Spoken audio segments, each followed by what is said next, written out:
Goeiemôre almal. Welkom vanoggend hier op Goeie Vrydag saam met ons by ons gesamentlike diens. Mag julle regtig iets van die Here se teenwoordigheid so in ons saam wees beleef vanoggend. Johan het verskoning gemaak, Johan Greiling, hy doen die woord in Morgenson. So ons dink aan hom en sy afwesigheid. En dan baie welkom aan elkeen hierso. Ons herinner net aan ons opstandingssondagdiens, is DV eerskomende Sondag, 9:30 by die moedergemeente. Hoop om u daar te sien. Kom ons word so oomblikie rustig.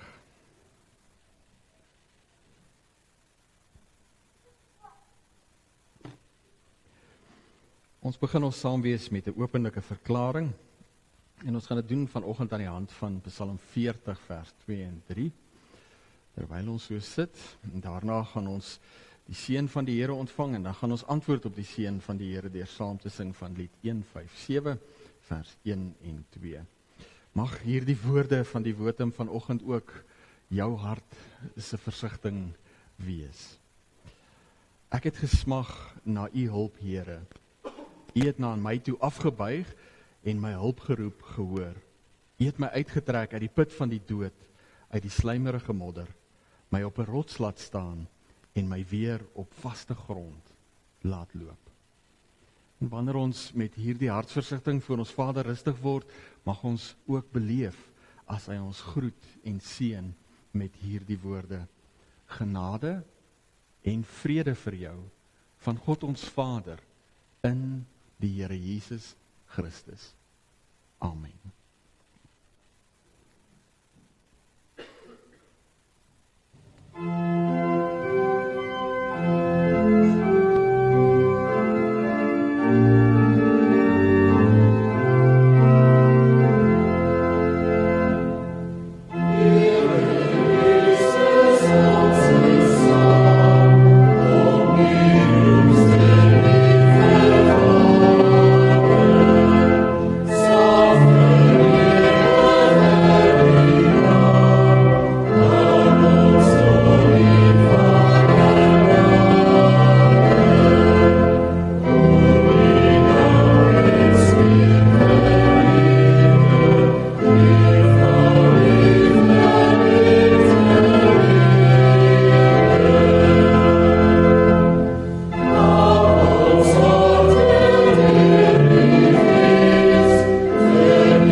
Gedagtig aan Goeie Vrydag staan ons in die katekismus stil by Sondag 15 en ons vra die vraag: wat verstaan ons daaronder, onder die woordjie gelei? Jesus wat gelei het onder Pontius Pilatus dan, en dan antwoord ons dat Christus na liggaam en siel tydens sy hele lewe op aarde, maar veral aan die einde daarvan, die toorn van God teen die sonde van die hele menslike geslag gedra het. So het hy met sy lyding as die enigste versoeningsoffer ons liggaam en siel van die ewige verdoemenis verlos en vir ons die genade van God, die geregtigheid en die ewige lewe verwerf. En dis die sekerheid waarmee ek en jy vanoggend so saam mag kom. Ons mag leef met hierdie wete dat Christus die volkome prys betaal het, die straf op al die mense sonde, en daarin het ons die geregtigheid, die ewige lewe en die genade van God ontvang. Nou hierdie wonder word in ons alledaagse lewe uitgeleef wanneer God deur sy Gees, deur die bediening van die woord, die sakramente, hierdie waarheid in ons harte vaslê, sodat ons kan leef as nuwe mense. En daarom kom ons verwoord ons afhanklikheid van die Here deur saam te sing van lied 280 vers 1, 2 en 3 en daarna bid ons saam.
Kom ons bid saam.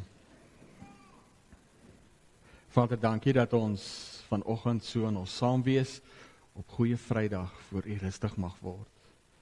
Dankie dat ons die wonder van Christus se soendood mag herdenk.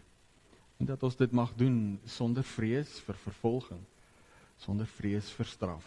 Dat ons met vrymoedigheid voor U mag vergader en daarin ook getuienis teenoor die wêreld mag hê.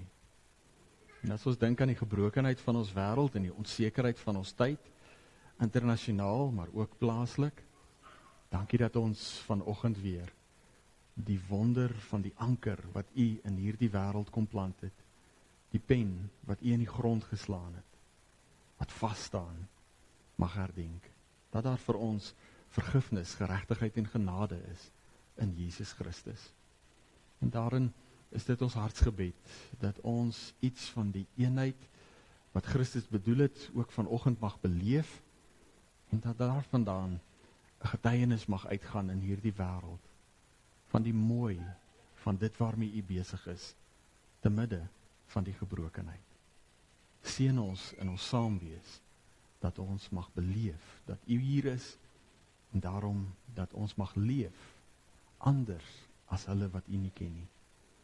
Wil U ons hierin genadig wees, dat ons sensitief mag wees vir die leiding van die werking van die Gees, wanneer ons luister na U woord, en daarin ook in besonder, as ons die sakrament van die nagmaal ontvang.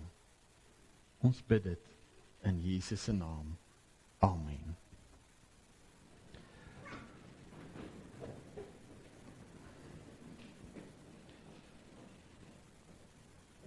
Ons gaan nou saam weer stilstaan vanoggend by gedeelte uit Johannes 6. Vanaf vers 37, maar voor ons daar kom, net gou een en ander oor ons wêreld. Ek werk nou deur 'n baie interessante boek, The Fourth Turning, die vierde draai. Neil Howe en William Strauss het 'n boek geskryf in die vroeë 90er jare, het hulle navorsing gedoen, so 'n bietjie in die sosiologie en die geskiedenis ingedelf, en toe nou besluit dat die samelewings hardloop deur al 4 seisoene. Daar's hierdie ritme wat mens kan waarneem, en dan gaan hulle nou terug in die Amerikaanse geskiedenis tot binne in Brittanje, en hulle wys hoe min of meer elke 80 na 100 jaar gaan ons deur die hele siklus samelewings. Net soos wat ons lente, somer, herfs en winter kry, so kry jy in samelewings ook hierdie vooruitgang. Daar die hele gedagte van Salomo wat sê, daar is niks niets onder die son nie. So lente, volgens hulle, is 'n hoogbloei, dis wanneer daar baie potensiaal moontlik word, en dan somer is die tyd wat ons 'n oplewing of 'n opwekking raak sien. Binne hulle konteks dan 'n awakening, en dis hoekom hulle dit 'n opwekking noem. En dan kom jou herfsttyd. Herfsttyd is 'n tyd van ontrafeling, waar goeders by mekaar uit mekaar uitval, en dan kry jy uiteindelik jou wintertyd. Dis wanneer jy die krisis beleef.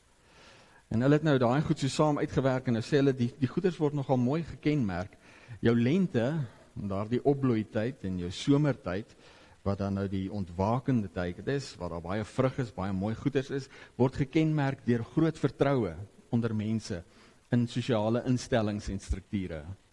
Daar's 'n behoefte en 'n begeerte by mense om saam te werk en saam te bou aan die samelewing. Maar herfs en winter word gekenmerk deur 'n wantroue in sosiale strukture en sisteme. Mense begin terugstaan. Hulle is nie meer bereid om die harde werk te doen of die offer te bring om saam te werk ter wille van die gemeene goed nie. Nou, hulle het hulle boek gepubliseer in 1997 en hulle het toegereken dat ons behoort een of ander tyd van 2025 tot 2030 ons volgende krisisfase in te gaan. En as mense nou vandag so na ons internasionale situasie kyk, dan ja, hulle dalk iets daar beet gehad. So 2 jaar terug het Hamas besluit om Israel binne te val, en dis alles deel wat hulle beskryf. Wanneer jy in hierdie ontrafeling ingaan, dan word samelewings gesien as swak, en dis hoekom die krisis dan opspring. Dinge begin skeefloop, want mense begin kansse vat. En daardie krisis word deur 2 goeders gekenmerk, dat jou vyande begin groter kansse vat, en binne in die samelewings, binne in jou gemeenskappe, begin die sterk manne opstaan, om beheer te kry, en hulle begin mense saamtrek.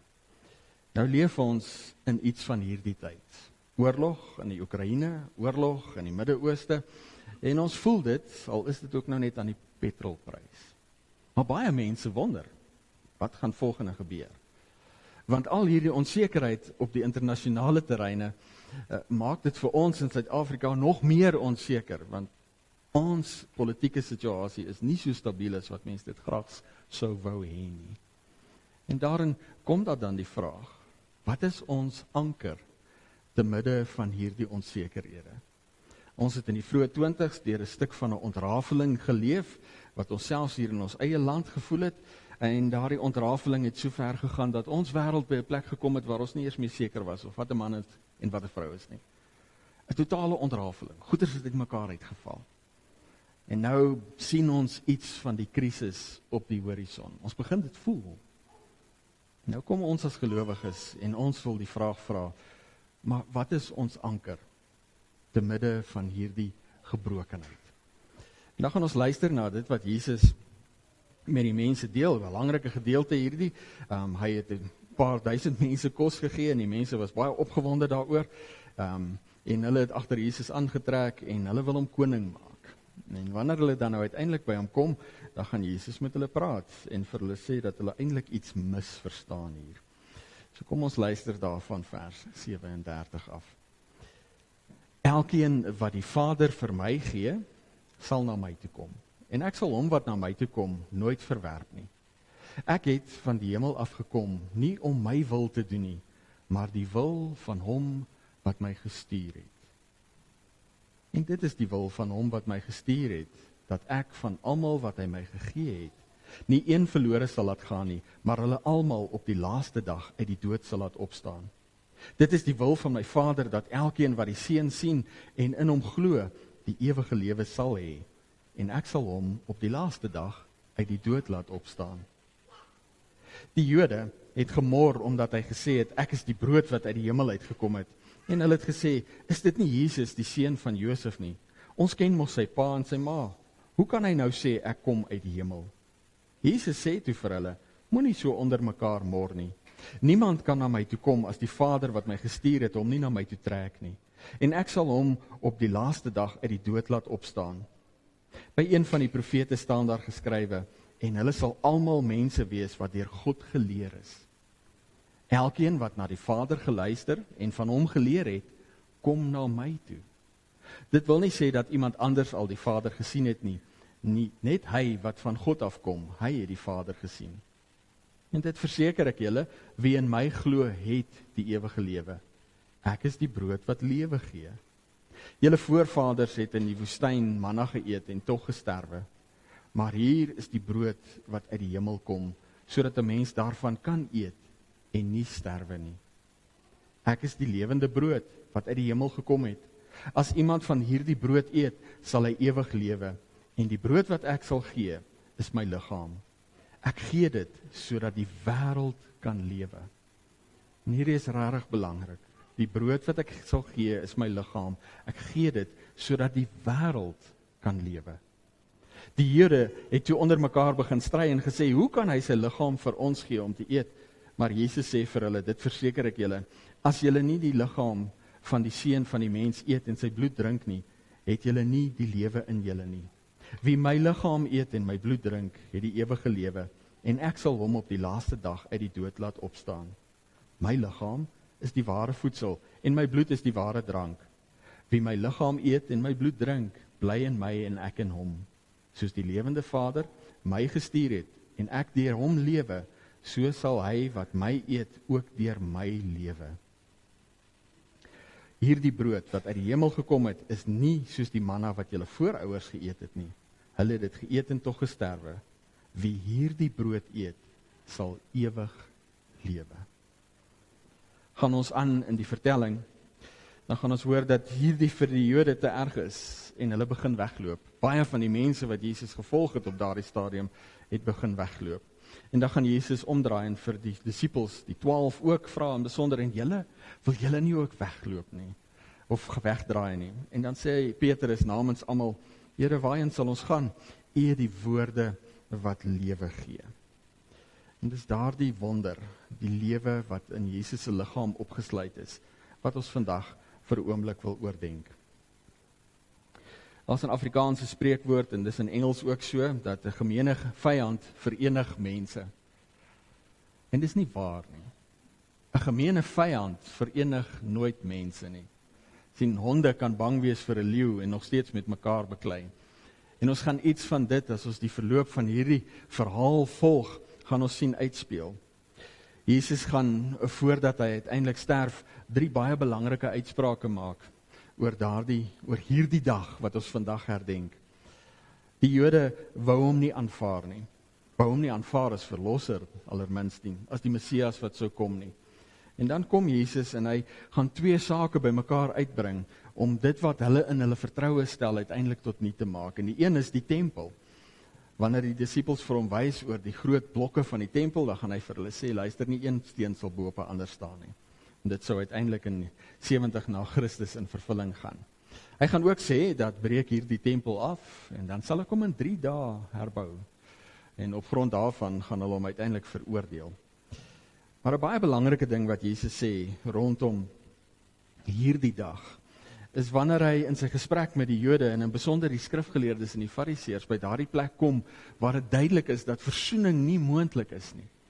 Dan sê Jesus, nog 1 teken sal hulle ontvang. En dit is die teken van Jona.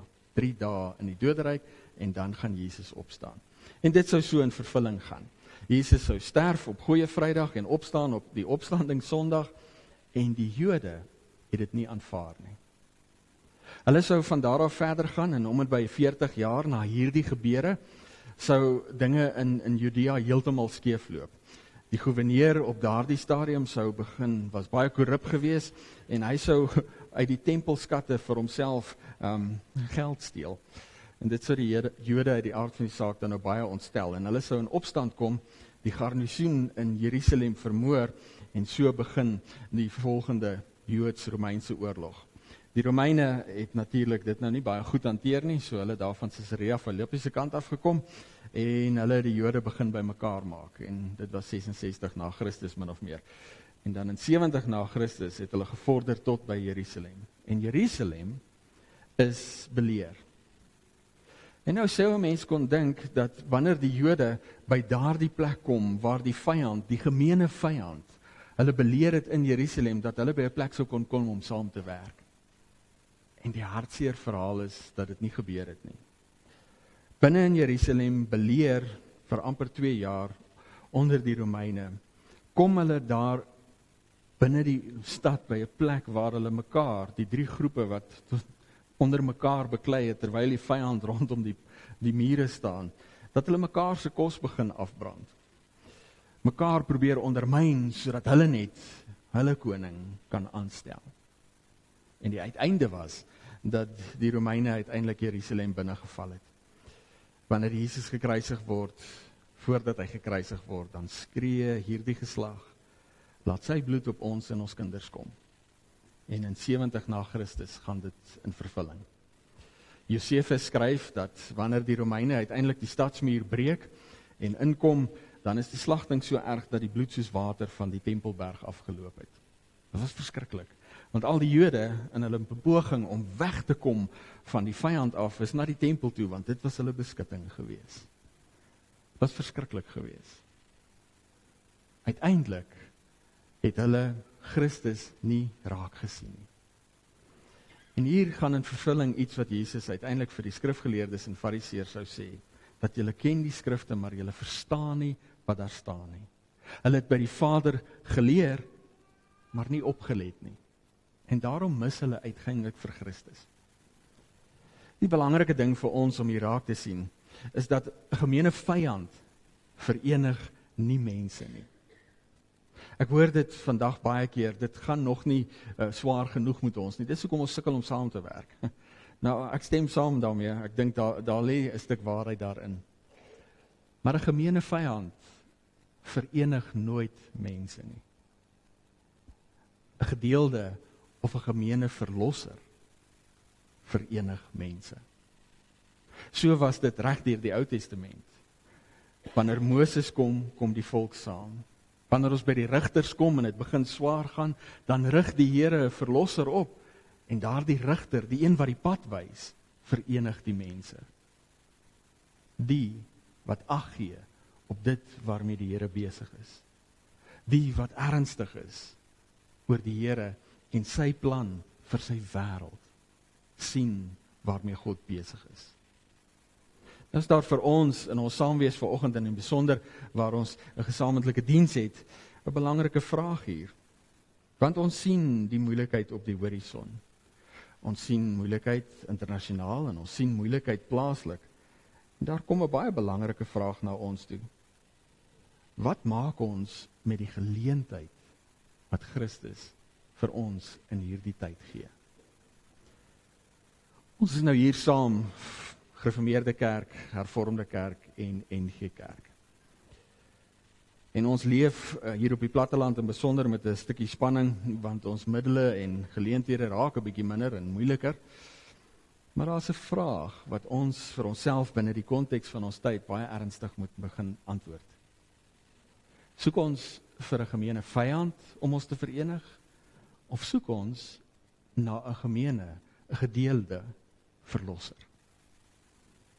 Ons 3 kerkverbande het als min of meer seker sedert 1954 interkerklike kommissie vir samewerking, wat nou uiteindelik die moeilikheid tussen ons moet uitsorteer. So ons is nou so 72 jaar agter die pad, en na die synode wat ons gereformeerdes nou begin van die jaar gehad het, lyk dit vir my, ons is nou nog verder van mekaar af weg as toe ons in 1954 begin het met hierdie vergadering. En dis regtig 'n hartseer saak. Iets loop skeef. En daar lê 'n baie belangrike vraag. Hoekom? Hoekom sukkel ons om mekaar te vind? Moses in Psalm 90 sê, as iemand baie sterk is 70 jaar, as hy sterk is 70 jaar, as hy baie sterk is 80 jaar, dis 'n leeftyd. So ons is min of meer nou al 'n leeftyd besig om met mekaar te gesels. Nou die een ding wat baie duidelik uitstaan, as ons praat oor ons leeftyd saam, is dat ons veral in die laaste 25 jaar in tandem kwyn. Gereformeerde Kerk, Hervormde Kerk en NG Kerk. NG Kerk baie groter, maar persentasiegewys kwyn ons almal teen dieselfde tempo. Ontstellende statistieke. Wat loop skeef? En maak ons dan nou dit wat Moses sê vas, 'n leeftyd, dan is daar min tyd oor. Tyd wat regtig kosbaar is. En nou het ons 'n vraag om te vra. Luister ons na die gesprekke binne die gereformeerde kerk op hierdie stadium, selfs binne in die kerk, en luister ons na gesprekke tussen die kerke, dan kan mens baie keer maar 'n bietjie moedeloos word, want dit lyk nie of ons mekaar gaan vind nie. En ek dink nie, ons kan op hierdie stadium die stelsels, die strukture versoen nie. Daar is maar iets van 'n ontrafeling wat ons sien uitspeel. 'n Wantroue in sisteme en strukture. En dis oukei. Wanneer ons in Jesus se tyd by hierdie gesprek kom en die omgewing gaan na kyk, dan is daar ook 'n ontrafeling. Verskillende groepe, verskillende politieke partye, verskillende godsdienstige partye. As 'n wantroue in die strukture en sisteme. Maar dis juis hierdie tyd wat Christus kies om te kom, sodat hy kan doen dit wat die Vader van hom gevra het. Sy lewe kan gee, sodat die wêreld uiteindelik lewe kan vind. Nou kom ons vanoggend hier by mekaar, en ons kom luister na hierdie woorde van Christus, waarin hy mense wat 'n baie spesifieke verwagting gehad het, dat hulle in hom 'n leier gesien het om hulle politieke wêreld te verenig, en hy uiteindelik nie daarvoor gekom het nie, en hy hulle dan nou baie versigtig teleurstel. Totdat hulle by hierdie plek kom, wanneer hy sê, jy gaan my liggaam moet eet en my bloed moet drink, om te sê, dis te erg, en hulle stap weg. Wanneer hy vir sy disippels, die 12 vra, en julle, dan kom hulle met hierdie antwoord. Waarheen sal ons gaan? Eer die woorde wat lewe gee. En dis wat ons vanoggend hier by hierdie geleentheid vasmaak. Ons kom uit verskillende kerke. En daar gaan verseker dinge wees waaroor ons verskil. Dit is so. Welkom by menswees. Maar daar is een ding waaroor ons wel saamstem. En dit is dat Jesus die woorde het wat lewe gee. Daar is een ding waaroor ons saamstem, en dit is dat ek myself nie kan verlos nie. Dit is Christus wat verlos. Dit is Jesus wat sy liggaam gegee het, sodat ek kan lewe. Nou wanneer ons by daardie plek, in daardie bewustheid, by daardie waarheid saamkom, dan het ons 'n goeie vertrekpunt, 'n goeie basis vir 'n lewe verder saam in hierdie wêreld. 'n Lewe wat vir die Here baie saak maak. Ons saamleef is kosbaar vir die Here. Wanneer Jesus met die Jode praat, en daarmee sy disippels saam in hierdie gedeelte, dan sê hy, ek het my liggaam gegee, sodat die wêreld kan lewe. So 'n ontstellende gedagte met tye. Want ons word groot in hierdie wêreld, 'n wêreld van ontrafeling, waar mense eintlik meer na hulle self begin kyk, en nou kom ons nie agter hoe ons in die kerk by dieselfde plek uitkom nie. Ons begin na onsself kyk, en ons raak so rustig. Ek het ten minste vir Christus, hy het vir my gesterf, ek is okay. Maar wanneer Christus kom, kom hy vir die wêreld, en daarin die hele wêreld. Van Nikodemus verduidelik hy, God het die wêreld lief gehad, en daarom sy seun gegee, sodat elkeen wat glo, die lewe kan hê. En dis wat ek en jy vanoggend kom bely, wanneer ons so saamkom, die moeite doen om vroegoggend by mekaar te kom, en na die woord van die Here te luister, en saam nagmaal te vier, is dat ons verstaan, dat Christus het homself gegee, vir my broer en suster langs my, maar uiteindelik vir die wêreld. En dis regtig belangrik. As ons hierdie gedagte vasmaak, hierdie waarheid wat Petrus so mooi verwoord, waarheen sal ons gaan, eer die woorde wat lewe gee, dan is daar vir ons 'n belangrike vraag, hoe dan sal ons lewe? Hoe sal ons lewe as ons hierdie belydenis deel, dat Jesus die woorde het wat lewe gee, en wat is daar die woorde wat lewe gee? En ons hoor dit in Johannes 15:13, vers 34, kom Jesus en hy sê, Johannes, en hy sê, ek gee julle 'n nuwe gebod. Julle moet mekaar lief hê, soos ek julle lief het. moet julle mekaar ook lief hê. As julle mekaar lief het, sal almal weet dat julle disippels van my is. As julle mekaar lief het, sal almal weet dat julle disippels van my is. Hierdie saak is vir Jesus so belangrik, dat wanneer hy in sy hoëpriesterlike gebed vir ons bid, vir die disippels en vir ander wat tot bekering sal kom deur hulle bediening oor 2000 jaar heen, dan bid hy, en hy sê, ek bid egter nie net vir hulle nie, maar ook vir die wat deur hulle woorde tot geloof in my sal kom. Ek bid dat hulle almal een mag wees, net soos u Vader in my is en ek in u is, dat hulle ook in ons mag wees, sodat die wêreld kan glo dat u my gestuur het. Die heerlikheid wat u my gegee het, het ek ook aan hulle gegee, sodat hulle een kan wees, net soos ons een is. Ek in hulle en u in my, sodat hulle volkome een kan wees, sodat die wêreld kan weet dat u my gestuur het en hulle liefhet, net soos wat u my liefhet. Wanneer Jesus hierdie ontstellende uitspraak maak dat ons sy liggaam gaan moet eet en sy bloed moet drink, het hy nie verwys na kannibalisme nie, maar daar was 'n beeld wat hy uitgelig het, wat die Jode nie verstaan het nie. Ek gaan in jou wees. Maar ek is net in jou, wanneer jy my eet, my liggaam eet en my bloed drink, wanneer jy hierdie offer wat ek bring, ter harte neem en dit joune maak. Nou sê Jesus, die wat my lief het, sal my gebod gehoorsaam, of gebooie gehoorsaam, en hier is sy gebod, hê mekaar lief, sodat ek julle lief, soos ek julle lief het, want dan sal die wêreld weet, dat julle my disippels is. Dan sal die wêreld weet, dat God my gestuur het, en dat God die wêreld net so lief het, as wat hy vir Jesus lief het. En dis baie keer 'n ongemaklike waarheid. Wie het Jesus in die oog, wanneer hy hierdie uitspraak maak? En dis nie vir jou en vir my nie. Hy het die wêreld in die oog, wanneer hy hierdie uitspraak maak. Ons ontvang die opdrag om mekaar lief te hê, soos wat hy ons lief het, maar hy het die wêreld in die oog. En nou is die vraag, maar hoekom nie vir my nie? En die antwoord is, want ek en jy, wat hom gevind het as verlosser, en daarin ons Vader leer ken het, is veilig. Ons staan langs hom. En nou kom hy, en hy sê vir ons, kom ons gaan haal vir hulle. En die manier waarop ons hier die wonder van dit wat God in Christus kom doen het, kredietwaardig maak in hierdie tyd, is deur ons saamleef as geloofsgemeenskap, oor grense heen, en in besonder oor kerkgrense heen. Nou, ons gaan waarskynlik nie die kerkstrukture verenig kry nie. Ek het nie baie hoop daarvoor nie.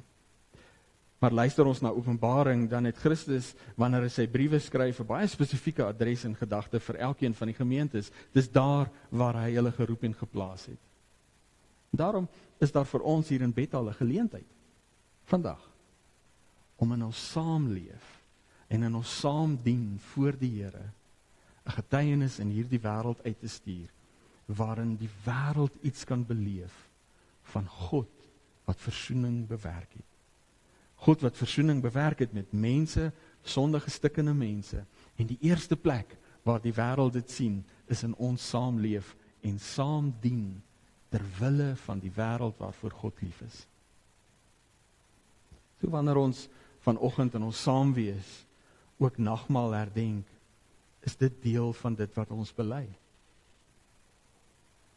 Ons verstaan dat ons onsself nie verlos nie. Ons verstaan dat Jesus Christus die verlosser is wat God gestuur het. En wanneer ons van hierdie brood eet en hierdie wyn drink, dan mag ons weet, so seker as wat ons dit kan sien en voel en proe en ruik, so seker kan ons weet dat hy het gekom en hy het gesterf. En net so seker as wat ons dit eet en mag beleef, hoe dit in ons ingaan, so seker mag ons weet dat hy in ons woon. Maar juist daarom, omdat een Here gesterf het en homself verdeel het, gebreek het, sodat ons deel aan hom kan hê.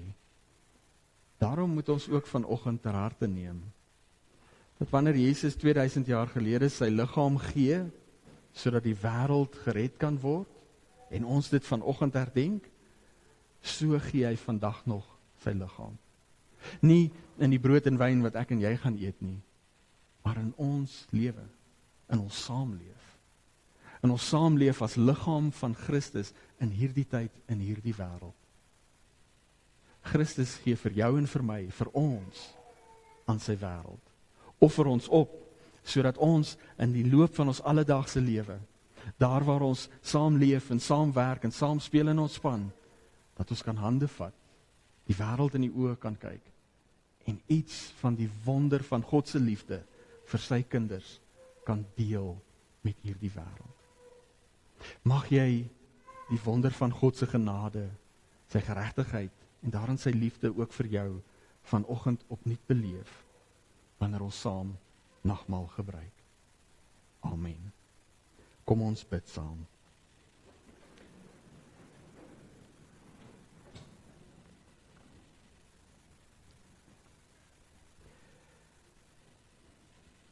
Vader, as ons die onsekerheid van ons tye en omstandighede en gedagtenis roep, maar daarteenoor die sekerheid van dit wat U in Christus gedoen het, dan sê ons dankie vir hierdie geleentheid.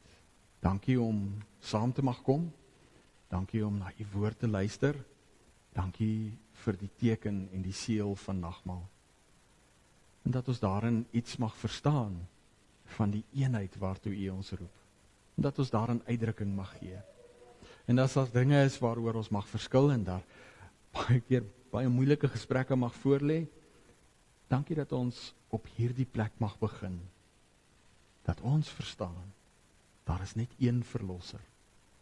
Een verlosser vir my, vir ons en uiteindelik vir die wêreld. En daarom is dit ons hartsgebed en ons saamwees vanoggend. Wil jy die wonder van hierdie offer in hierdie sakrament beseël en bekragtig, vasgemaak, ook in ons harte vas lê. Dat ons in ons saamleef elke dag die geleentheid mag uitkoop om te dien, saam te dien, voor U te dien en saam met U te dien.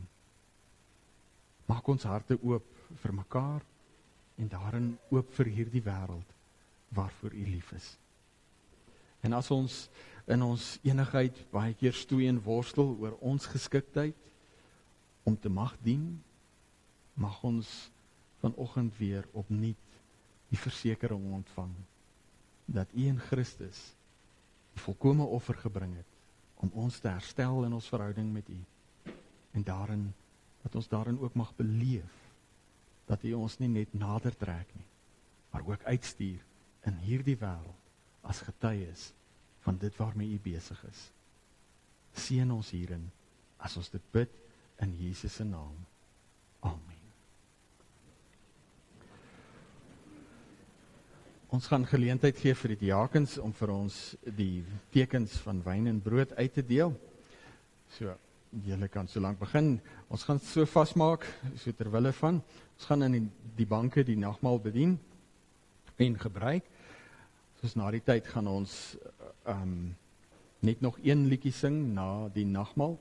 So ons vra dat jy die glasie by u sal hou en dan by die deure is daar mandjies. Jy kan dit daar gaan ingooi na die tyd. En dan die binneste ringetjie is vrugtesap vir die wat dit so verkies. En dis min of meer dit. Hierdie is die stukkie wat die langste vat. Eintlik is die beste tyd vir nagmaal is na die diens by die gemeenteete waar ons mekaar as kinders van die Here in die oë kan kyk. Maar synde hierdie nou ons gewoonte en gebruik is, doen ons dit so om.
Is daar nog iemand wat kort?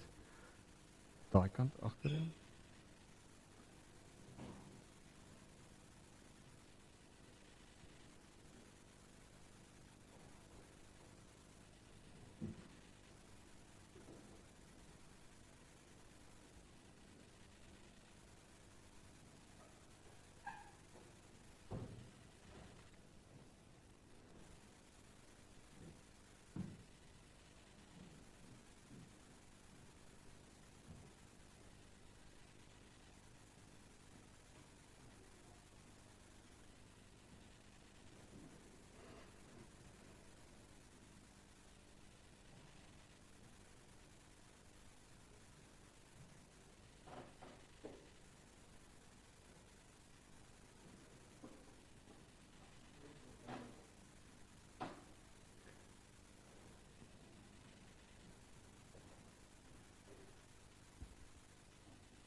Nou hier waar die verskillende huishoudings baie keer bots, want baie keer verskil ons gebruike.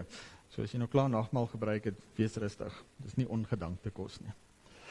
Ek het in die gereformeerde kerk groot geword en nagmaal was maar altyd 'n redelike stywe situasie. Veral as jy hier by 14, 15 tafels verbygekom het en almal moes vorentoe kom en jy moet asseblief tog net nooit iemand in die oë kyk nie, want verskriklik, né, want ons is hier om ons sonde te bely. Maar vanoggend wil ons die aksent regtig 'n bietjie anders te lê. Ons gaan nou die instellingswoorde vir die nagmaal luister, soos wat Jesus dit met ons deel, Matteus dit met ons deel in Matteus 26, en daarna gaan ons as hartsverheffing lied 253 sing, eer die brood gebreek. Maar ek wil jou vra om vanoggend, terwyl ons hiermee besig is, so 'n bietjie rond te kyk, na jou broer en jou suster, want ons gaan iets gedenk van God wat homself gegee het, sy liggaam gegee het, Jesus, wat sy liggaam gegee het, sodat die wêreld kan lewe. En dis bedoel vir jou en dis bedoel vir my. Dis iets baie innig en persoonlik. Maar dis nie privaat nie. Vandag nog gee Christus sy liggaam vir hierdie wêreld en hy doen dit deur jou en my en in besonder deur ons saamleef in hierdie wêreld. En daarom wanneer ons hier vanaf verder gaan, hê 'n oog vir jou broer en suster langs jou. Sien die liggaam soos dit gestalte kry in ons wat Christus geroep het, hier in Bethel, en saamtrek in gemeenskap, sodat ons liggaam kan wees vir hierdie wêreld, waarvoor hy lief is. Kom ons luister. Terwyl hulle eet, het Jesus brood geneem en die seën gevra, en daarna het hy dit gebreek en vir sy disippels gegee met die woorde, neem, eet, dit is my liggaam. Toe neem hy 'n beker en nadat hy die dankgebed uitgespreek het, gee hy dit vir hulle en sê, drink almal daaruit, want dit is my bloed, die bloed waardeur die verbond beseël word en wat vir baie vergiet word tot vergewing van sondes. Ek sê vir julle, van nou af sal ek nie weer van hierdie wyn drink nie, tot op die dag wanneer ek saam met julle die nuwe wyn in die koninkryk van my Vader sal drink nie. Christus sien uit na daardie dag, wanneer almal wat saam met hom deel in die gawe en die offer wat God gegee het, om die tafel sal sit. Daarom kom ons sing as hartsverheffing, saam van lied 253, vers 1 en 2, en daarna gaan ons saam nagmaal gebruik, sal ek vir ons die instellingswoorde, soos ons dit dan tradisioneel het, deel.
wat ons eet is teken van die liggaam van Christus, wat gebreek is tot 'n volkome versoening van al ons sondes.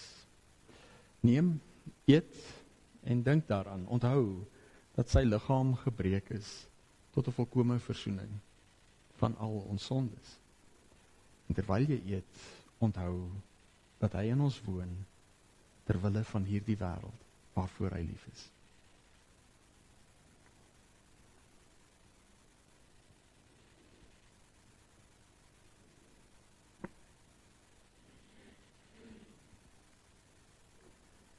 Die wyn wat ons drink is teken van die bloed van Christus wat vergiet is tot 'n volkome versoening van al ons sondes.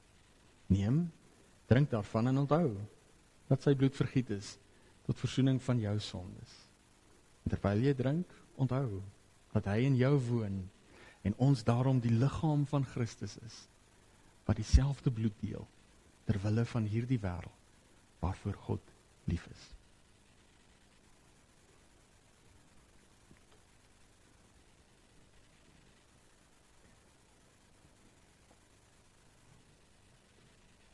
Wanneer ons dink aan die onsekerheid van die wêreld rondom ons, dan verstaan ons dat die uitdaging voor ons 'n besondere groot uitdaging is. En daarom in afhanklikheid van die Here sê ons dankie vir dit wat hy in hierdie oomblik aan ons bevestig het, maar ons doen ook voorbidding vir ons, vir mekaar, vir die wêreld, die kerk in die wêreld. En ons doen dit vanoggend deur saam te sing van Skrifberuiming 15 vers 1, 2, 3 en 4 en daarna, ons doen dit staande en daarna bly ons staan vir die seën van die Here.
Wanneer ons hier vandaan weggaan en daarin die wonder van God se offer in Christus van harte verstaan en begryp, mag ons dan ook so lewe in die verstaan dat daardie offer bedoel was vir die ganse wêreld waarvoor God lief is en dat hy in hierdie tyd ook ons gee sodat hierdie wêreld iets van sy liefde en genade mag leer ken.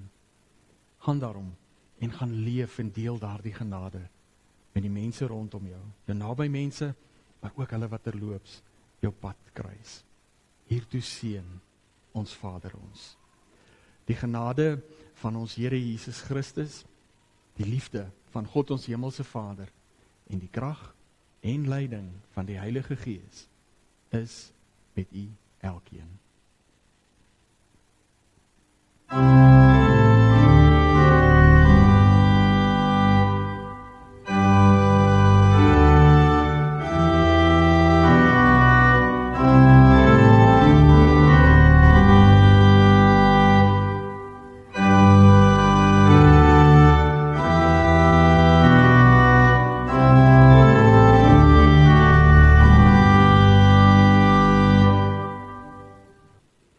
Baie dankie. Jy is welkom om 'n koppie koffie, tee of koeldrank saam met ons te drink hier buite.